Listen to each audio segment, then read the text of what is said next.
Welcome back to Primetime Sports Tuesday. Now, with 5 days to go before the much-anticipated JFF elections, there has been another twist in the run-up to the polls. A notice of application for a mandatory injunction against the election has now been filed in the Supreme Court. The injunction against the elections has been taken out by Beach Soccer Jamaica and its president, Pat Garrell, as they seek to participate in the upcoming election of officers for the JFF, which takes place this coming Sunday in Hanover. Beach Soccer is claiming they are a member of the JFF by virtue of Article 12 of the Constitution of the Federation, but were overlooked for another body, that's Beach Football Association of Jamaica, which was formed on October 18 of last year. Beach Soccer Jamaica is recognized by Beach Soccer Worldwide, as reflected in a letter dated November 13, 2023.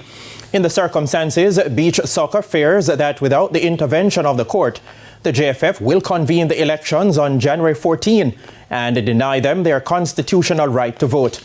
Beach Soccer is being represented by attorneys at law Hugh Wildman and a company. The case is set to go on trial on Wednesday.